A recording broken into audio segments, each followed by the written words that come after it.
जिस touch screen smartphones को हम आज चलाते हैं वो आज से 5 या 10 साल पहले नहीं बल्कि 28 साल पहले ही मार्केट में आ चुका था और इसे एप्पल या नोकिया ने नहीं बल्कि IBM ने बनाया था और जिस साल ये लॉन्च हुआ था उसी साल इसके 50,000 यूनिट बिक गए थे। लेकिन मोबाइल फोन्स की इस लंबी चौड़ी जर्नी में सबसे बड़ा चेंज आया था कैमरा फोन्स के साथ। कैमरा फोन्स ने लोगों की जिंदगी बदल कर रख दी। दुनिया का सबसे पहला कैमरा फोन सोनी ने नहीं बल्कि नोकिया ने लॉन्च किया था और दुनिया में सबसे पहला फोन लाने का श्रेय जिस मोटोरोला को जाता है। सबसे पहले इस तरह का छोटा पोर्टेबल फोन उसने नहीं बल्कि किसी और कंपनी ने बनाया था। लेकिन ये कंपनी कौन सी थी और आखिर क्यों दुनिया का सबसे पहला टच स्क्रीन स्मार्टफोन ज्यादा लंबा नहीं टिक पाया? चलिए जानते हैं इन सब सवालों के जवाब। दुनिया का सबसे पहला टेलीफोन 1849 में बना था और फिर इसके बाद तो दुनिया भर में कम्युनिकेशन का पूरा तरीका ही बदल गया। लेकिन टेलीफोन के इस सफर में सबसे बड़ा चेंज आया था साल 1947 में। तब से पहले लोगों को अगर छोटी सी कॉल भी करनी होती थी तो PCOS तक जाना पड़ता था जो काफी प्रॉब्लमेटिक भी था। लेकिन साल 1947 में नोकिया की एक कंपनी बेल लैब्स एक ऐसा टेलीफोन सिस्टम बनाती है जो कार्स में लगता था और पोर्टेबल था, यानी कोई भी इंसान इसे अपनी कार में लगवाकर इसे कहीं पर भी साथ में ले जा सकता था।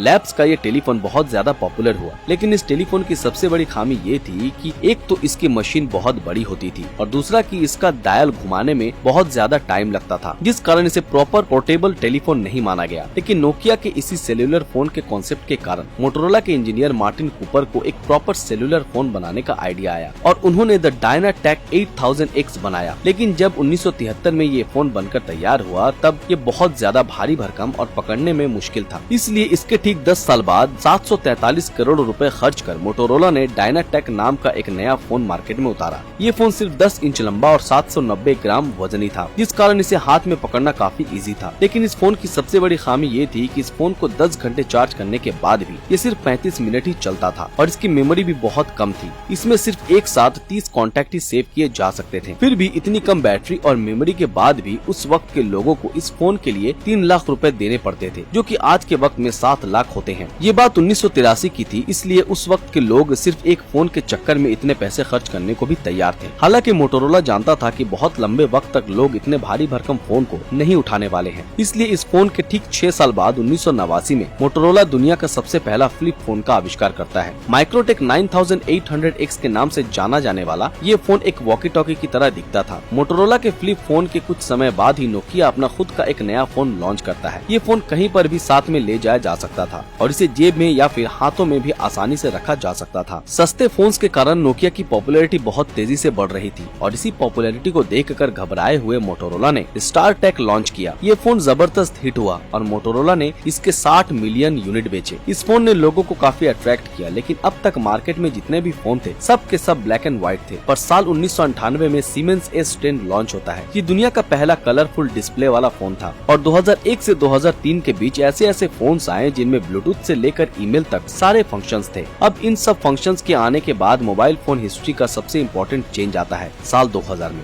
जब जापान में दुनिया का सबसे पहला कैमरा फोन लॉन्च होता है। शार्प JSH04 नाम का ये फोन अपने वक्त से बहुत आगे था। लेकिन इस फोन के साथ सबसे बड़ी प्रॉब्लम ये थी कि ये सिर्फ जापान में ही बेचा जाता था। इसलिए जब इस पर सोनी की नजर पड़ी तो सोनी ने भी इसी आइडिया से इंस्पायर्ड होकर अपना सबसे पहला camera centric phone Sony Ericsson T68i launch किया। इस फोन के साथ कैमरा अलग से आता था और ये बाद में अटैच होता था। इस फोन के ठीक 3 साल बाद सोनी ने Z1010 front camera phone launch किया, जिसका पर्पस था कि लोग वीडियो कॉल पर बात कर सके। लेकिन साल 2007 में सब कुछ बदल जाता है। इस साल स्टीव जॉब्स आईफोन लॉन्च करते हैं। आईफोन एक ऐसा फोन था जिसमें बड़ी स्क्रीन, ब्लूटूथ और इंटरनेट कनेक्टिविटी जैसे तमाम सुविधाएं थी, जो कि काफी एडवांस थी। आईफोन के लॉन्च होने के ठीक 1 साल बाद 2008 में गूगल एंड्रॉइड बनाता है और इसी साल दुनिया का सबसे पहला Android smartphone HTC dream launch होता है। इसके बाद तो सैमसंग और HTC मिलकर दुनिया भर में स्मार्टफोन को फैला देते हैं। हालांकि इंडिया में स्मार्टफोन को घर घर पहुंचाने का श्रेय माइक्रोमैक्स को जाता है। 2008 में माइक्रोमैक्स XLi जैसा तगड़ा फोन लॉन्च करने के बाद माइक्रोमैक्स इंडियन मार्केट पर अच्छी खासी पकड़ बनाता है और 2014 तक आते आते ये सैमसंग को पछाड़कर इंडिया का नंबर 1 स्मार्टफोन ब्रांड बन जाता है। लेकिन माइक्रोमैक्स के किंग बनने के सिर्फ 2 साल बाद ही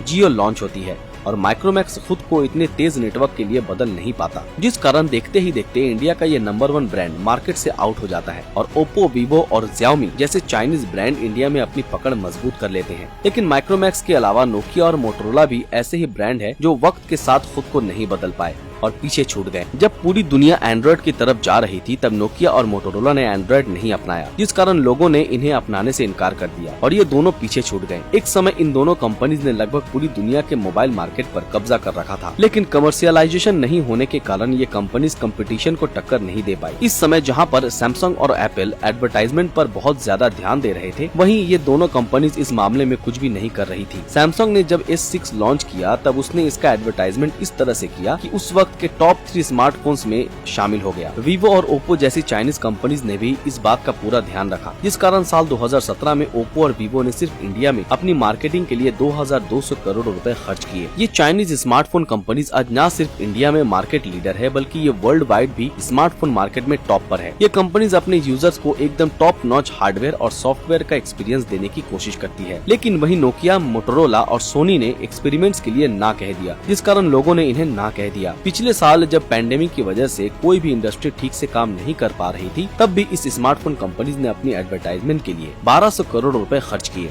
अब तक अगर आपने वीडियो को पूरा देखा है तो आपको पता चल चुका होगा कि 1983 से लेकर अब तक फोन कितने एडवांस हो गए हैं, लेकिन सोचिए कि आने वाले वक्त में यही स्मार्टफोन कहां पर पहुंचने वाले हैं। आपकी इस बारे में क्या राय है, हमें कमेंट में जरूर बताएं। दोस्तों आज के लिए बस इतना ही। अगर ये वीडियो आप लोगों को पसंद आए तो इस वीडियो को लाइक और ज्यादा से ज्यादा शेयर जरूर करें। अगर आपने हमारे फेसबुक पेज को अभी तक फॉलो नहीं किया है तो तुरंत फॉलो कर दे। तो फिर मिलते हैं आपके साथ अगले वीडियो में, तब तक के लिए अलविदा।